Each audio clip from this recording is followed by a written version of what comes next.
Hello दोस्तों, physics bye अंकित sir में आप सभी का एक बार फिर से स्वागत है। तो आज हम क्लास 12 फिजिक्स चैप्टर 4 का एक बेहतरीन टॉपिक पढ़ने जा रहे हैं, कैपेसिटेंस, धारिता। तो ज्यादा देरी ना करते हुए धारिता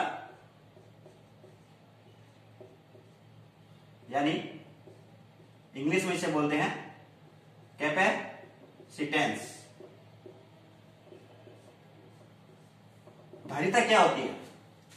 भौतिक में इसका मतलब है आवेश ग्रहण करने की जो चालक क्षमता रखता है उसे हम धारिता कहते हैं। कोई भी चालक, कोई भी ऑब्जेक्ट जो आवेश ग्रहण करने की क्षमता रखता हो उसे हम धारिता कहते हैं। और इसे हम लिखते हैं Q अगर समानुपाती है V के, यानी आवेश समानुपाती होगा विभव के।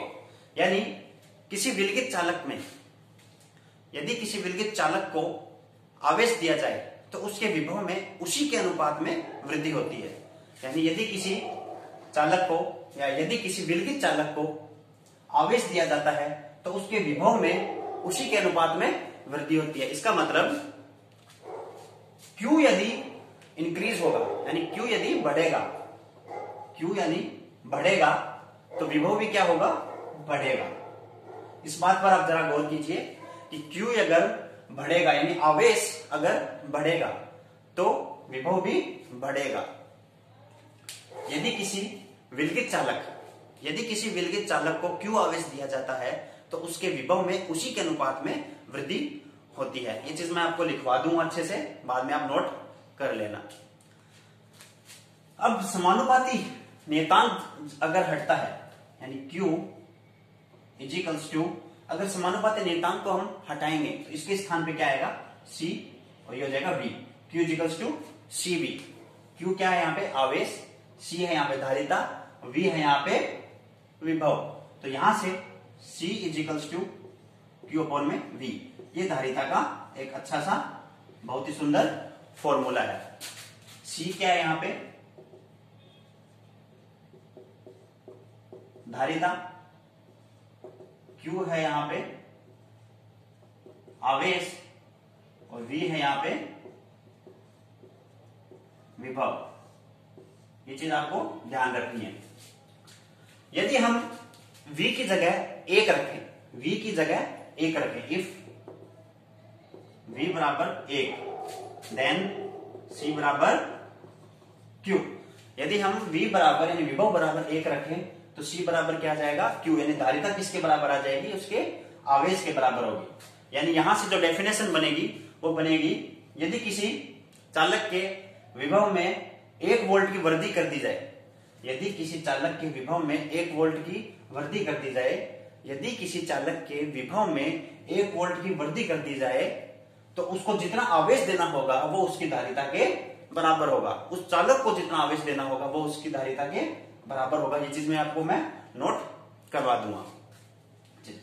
अच्छा, तो धारिता का मतलब क्या हुआ कि आवेश ग्रहण करने की जो क्षमता रखता है वो धारिता कहलाता है। अब बात करते हैं अपन एक क्वेश्चन की, और क्वेश्चन कुछ ऐसा होगा, जरा गौर कीजिएगा उस पर, कि यदि किसी चालक के आवेश को दुगना कर दिया जाए, यदि किसी चालक के आवेश को दुगना कर दिया जाए तो उसकी धारिता पर क्या प्रभाव पड़ेगा? सेम ही क्वेश्चन एक और होगा, यदि किसी चालक के विभव को दुगना कर दिया जाए तो उसकी धारिता पर क्या प्रभाव पड़ेगा? तो ये दोनों क्वेश्चन मैंने आपको बताए हैं, जरा इस पे गौर कीजिए। मैं आपको 10 सेकंड का टाइम देता हूं।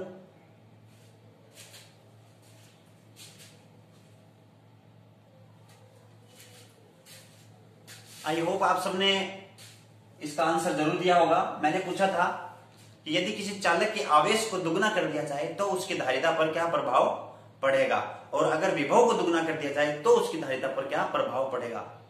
तो आप सभी ने सोचा होगा कि हम इसको ऐसे कर देंगे कि C बराबर होता है Q अपॉन में V, यानी C बराबर में आवेश को दुगना कर दिया जाए 2Q अपॉन में V। अगर आवेश दुगना होगा तो विभव भी, धारिता भी दुगनी होगी। आप सबने ऐसा किया होगा इसको, है ना? ऐसा किया होगा। अगर विभव को दुगना कर दिया जाए यानी C बराबर में Q अपॉन में V होता है, Q अपॉन में 2V। विभव का आपने दुगना किया यानी 2v, तो नीचे भी क्या आएगा 2, यानी धारिता क्या होगी आधी होगी। आपने इन सबको ऐसे क्या होगा इस क्वेश्चन को, लेकिन ये मैं बताना चाहता हूं ये दोनों ही गलत है।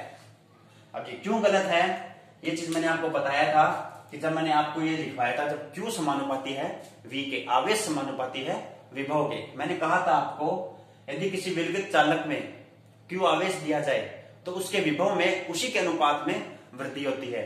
ये साइन जो मैंने लगाया है इंक्रीज का, ये मैंने इसलिए लगाया है क्योंकि जब आवेश बढ़ेगा तो विभव भी बढ़ेगा, आवेश बढ़ेगा तो विभव भी बढ़ेगा। चलिए इसको एक बार करके देखते हैं कि इस पे क्या प्रभाव पड़ेगा धारिता पर। यदि आवेश बढ़ेगा तो विभव भी बढ़ेगा। आवेश को हमने क्या कहा कि यदि किसी चालक के आवेश को दुगना कर दिया जाए, यानी C बराबर में अगर 2Q कर दिया जाए तो विभव भी दुगना होगा, यानी विभव भी बढ़ेगा। और 2 से 2 यहाँ कैंसिल आउट, ये आ गया आपके पास Q में V, यानी धारिता पर कोई भी प्रभाव नहीं पड़ा। सेम कंडीशन किस पे होगी, विभव पे होगी। विभव को दुगना करेंगे तो आवेश भी दुगना होगा और धारिता पर कोई भी प्रभाव नहीं पड़ेगा, धारिता पर कोई भी प्रभाव नहीं पड़ेगा। अब बात करते हैं कि धारिता पर प्रभाव कब पड़ेगा, धारिता पर प्रभाव कब पड़ेगा। एक बार मैं इसे मिटा देता हूं, अच्छे से लिखूंगा। देखो C बराबर होता है Q में V, यहां से C बराबर में आवेश को हमने दुगना किया 2Q में 2V, 2 से 2 कैंसिल आउट, C बराबर आ गया अपने पास Q में V, यानी धारिता पर कोई भी प्रभाव नहीं पड़ा, कोई प्रभाव नहीं पड़ा। किस पर, धारिता पर कोई भी प्रभाव नहीं पड़ा। अब मैं आपसे एक क्वेश्चन पूछता हूं कि धारिता पर प्रभाव कब पड़ेगा, धारिता पर प्रभाव कब पड़ेगा, जरा सोच के बताइए मुझे 2 मिनट। और इसे आप नोट कीजिए कर रहे हो तो, लेकिन मैं डेफिनेशन जो है वो आपको लिखवा दूंगा।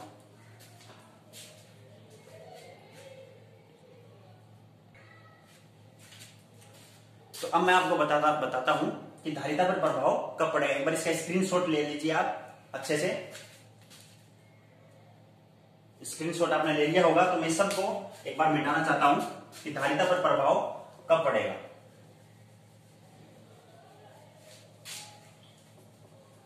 धारिता पर प्रभाव जब पड़ेगा जब हम किसी एक क्वांटिटी को, यानी या तो आवेश को या फिर विभव को हम नियत रखें, यानी C बराबर होता है Q में V।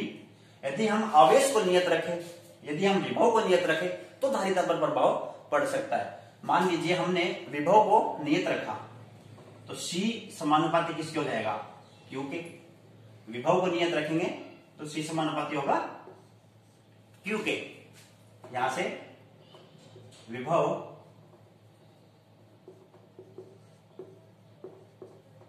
V को नियत रखो तथा Q आवेश को बदल दो, यानी Q आवेश को हमने बदला और विभव V को हमने नियत रखा तो यहां से C समानुपाती आ गया Q के। इसका मतलब यह होगा कि धारिता पर यहां पे प्रभाव पड़ेगा। यदि हम Q को नियत रखें तो C वो व्युत्क्रमानुपाती हो जाएगा 1/v के। इसका मतलब यदि आवेश Q को नियत रखो तथा विभव V को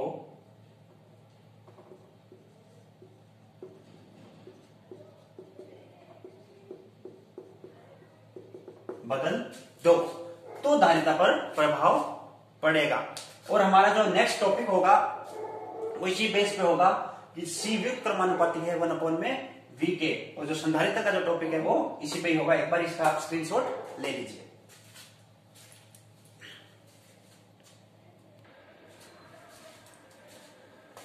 तो आपने इसका स्क्रीनशॉट ले लिया होगा। तो चलिए हम एक बार फिर से इसको पूरा दोहरा लेते हैं। मैंने सब कुछ इस पे डिटेल वाइज लिख दिया है। यदि किसी विलगित चालक को Q आवेश दिया जाता है तो उसके विभव में उसी के अनुपात में वृद्धि होती है, यानी Q जब बढ़ेगा तो विभव के मान में भी वृद्धि होगी। और यहां से हमने Q बराबर CV समानुपाती नियतांक को हटाया था, C बराबर में Q अपोन में V।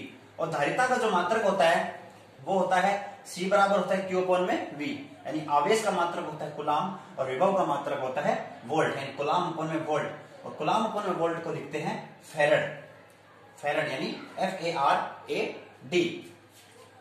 यदि V बराबर 1 रख दिया जाए, यहां पे V बराबर 1 रख दिया जाए तो Q बराबर C हो जाएगा। यानी यदि किसी चालक के विभव को 1 वोल्ट से बढ़ाने में जो भी आवेश देना होता है वह चालक की धारिता कहलाता है।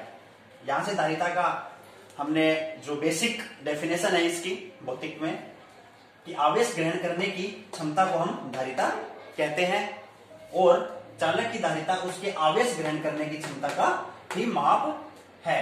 तो इसका आप एक बार स्क्रीनशॉट ले लीजिए, फिर मैं आपको एक फैराड की डेफिनेशन यहां पे लिखवाता हूं।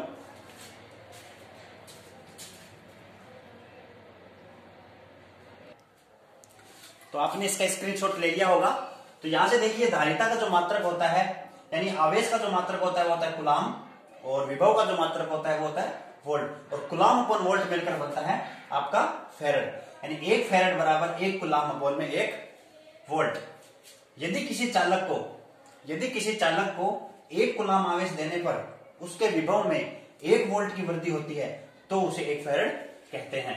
यदि किसी चालक को 1 कुलाम आवेश देने पर उसके विभव में 1 वोल्ट की वृद्धि होती है तो उसे हम 1 फैराड कहते हैं। तो इसे आप फिर से एक बार इसका स्क्रीनशॉट ले लीजिए और बहुत ही पहले ले लीजिए। तो बहुत ही आसान टॉपिक था, धारिता यानी कैपेसिटेंस, आवेश ग्रहण करने की जो क्षमता रखता है उसे हम धारिता कहते हैं। इससे जो नेक्स्ट टॉपिक हमारा होगा वो होगा संधारित्र। तो बने रहिए मेरे साथ और देखते रहिए फिजिक्स बाय अंकित सर।